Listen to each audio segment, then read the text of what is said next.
आज की जो हमारी ये वीडियो है ये हमारी फंक्शन के नेक्स्ट पार्ट जो कि रिक्वायर्ड कीवर्ड फंक्शन और डिफ़ॉल्ट पैरामीटर फंक्शन के बारे में होने वाली है। अगर आपने हमारी डिक्लेरेशन ए फंक्शन की वीडियो नहीं देखी है कि फंक्शन को कैसे डिक्लेयर करते हैं तो आप वो हमारी प्लेलिस्ट में जाकर चेकआउट कर सकते हो। लिंक आपको आई बटन पर मिल जाएगा। तो चलो लेट्स को चलते हैं सिस्टम पर और समझते हैं कि डिफ़ॉल्ट पैरामीटर फंक्शन और रिक्वायर्ड कीवर्ड फंक्शन हम कैसे डिक्लेयर करते हैं। रिक्वायर्ड कीवर्ड फंक्शन, अब इस फंक्शन में क्या होता है कि आप पहले फंक्शन डिक्लेयर करते हो, उसका नाम लिखते हो। जैसे कि यहाँ पे मैंने एक फंक्शन डिक्लेयर करने के लिए डेफ कीवर्ड का यूज़ किया, उसके बाद स्टूडेंट नाम लिया और उसके अंदर दो वेरिएबल के नाम लिए मैंने, नेम और एज। ठीक है, और बाद में उन्हें प्रिंट कर दिया है। कैसे कि नेम एक स्ट्रिंग पास की, फिर नेम का वैल्यू आ जाएगी यहाँ पे, फिर ऐसे ही नेक्स्ट लाइन के लिए बैकस्लैश n का यूज़ करते हैं। एज के लिए फिर हमने एज की वैल्यू यहाँ पे पास कर दी है। तो अब हम रिक्वायर्ड कीवर्ड फंक्शन क्या हुआ, कीवर्ड का मतलब यहाँ पे क्या आ गया। तो देखो हमने इसमें क्या किया, हमने दो वेरिएबल जो बनाए हैं, हमें इनकी वैल्यू जब हम कॉल करेंगे तब हमें असाइन करनी ही करनी पड़ेगी। लेकिन यहाँ पर हमने क्या किया, स्टूडेंट को जब कॉल किया, कॉल वाली लाइन है, तो इसमें यहाँ पे मैंने स्पेसिफाई कर दिया है कि नाम जो हमारा नेम है उसमें क्या लिखा है हमने, राम। तो हमने यहाँ पे डायरेक्ट असाइन कर दिया name is equal to Ram और एज इज इक्वल टू 15। हम इसको खाली ऐसे भी लिख सकते थे कि खाली राम लिख देते, कॉमा लगा के हम 15 लिख देते, तो वो भी हमारी वैल्यू चली जाती। तो यही है आपका रिक्वायर्ड कीवर्ड फंक्शन। नेक्स्ट है default parameter function. Default parameter function क्या होता है कि अगर आपको कोई वैल्यू नहीं असाइन करनी है तो वो डिफ़ॉल्ट वैल्यू को उठा लेता है। अब डिफ़ॉल्ट वैल्यू कैसे देखते हैं, तो देखो यहाँ पे डेफ टाउन के नाम से एक फंक्शन बनाया है और उसके अंदर एक सिटी ली है, उसकी एक वैल्यू यहीं पे असाइन कर दी है रुड़की। स्टेट लिया है, उसकी वैल्यू लिख दिया है उत्तराखंड। ब्लॉक्स लिया है और वो लिख दिया 10। मैं यहाँ पे से टाउन को कॉल करूंगा, अगर मैं इसके अंदर कोई भी वैल्यू नहीं पास करता हूँ तो ये वैल्यू को यहाँ से उठा लेगा। और अगर मैंने यहाँ पे जैसे कि सिटी की वैल्यू मैंने यहाँ पे पास कर दी है कि यहाँ पे मैंने लिख दिया देहरादून, तो ये यहाँ पे देहरादून आ जाएगा फिर रुड़की की जगह पे। तो इसलिए डिफ़ॉल्ट पैरामीटर फंक्शन होता है, इसमें हम डिफ़ॉल्ट वैल्यू को पास कर सकते हैं। आप किसी फंक्शन में डिफ़ॉल्ट वैल्यू कैसे लिखते हो, तो ये उस चीज़ का फंक्शन है। अब चलो इन्हें प्रैक्टिकली करके देखते हैं अपने पाईचार्म पर। सबसे पहले एग्जिट करेंगे जो हमारा लास्ट कॉल था डिक्लेरेशन ऑफ फंक्शन को। फंक्शन चल ही रहा है। तो रिक्वायर्ड कीवर्ड फंक्शन, अब इसका जैसे एग्जांपल मैंने आपको बताया था, एक डेफ, और मैं यहाँ पे फंक्शन का नाम रख देता हूँ REQ।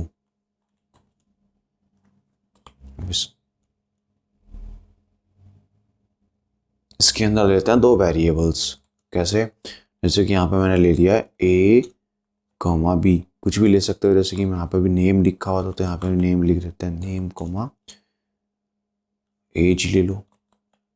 कुछ और ले सकते हो जो आप चाहो, और कुछ चेंज नहीं होता। आप नॉर्मल तरीके से फंक्शंस को करते हो, बस जो डिफरेंस होता है वो आपका कॉलिंग के टाइम पे डिफरेंस होता है फंक्शंस में। जैसे कि मैं यहाँ पे प्रिंट कर देता हूँ नॉर्मल नेम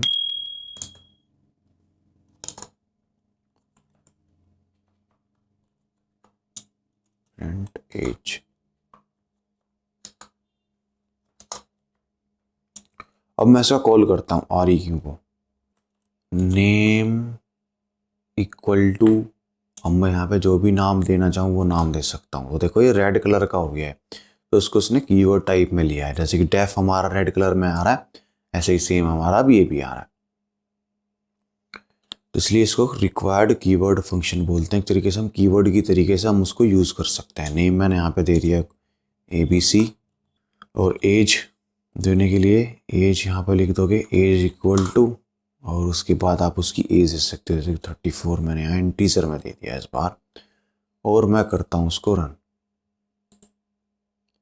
रन किया है तो देखो यहाँ पे आ गया है एज और 34 दोनों चीज़।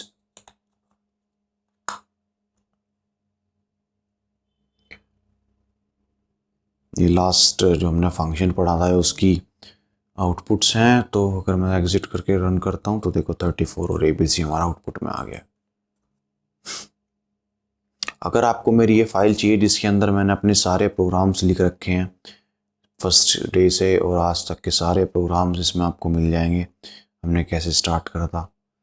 तो अगर आपको ये फाइल चाहिए तो आप मेरे टेलीग्राम चैनल और व्हाट्सअप चैनल पे आप जा सकते हो, लिंक आपको डिस्क्रिप्शन में मिल जाएगा, वहाँ से आप फाइल को एक्सेस कर सकते हो।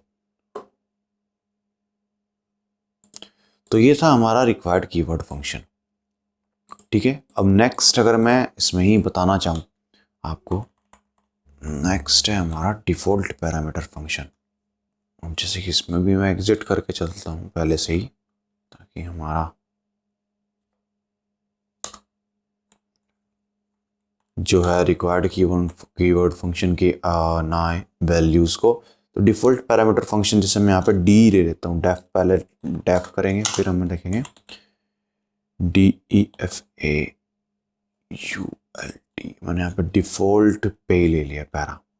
डिफ़ॉल्ट पैरामीटर फंक्शन बनाने के लिए मुझे इसके अंदर कुछ वेरिएबल्स और उनकी वैल्यूज़ को साइन करना पड़ेगा। जैसे मैं यहाँ पे लिख देता हूँ a is equal to 1, comma b is equal to 2, comma c is equal to 3।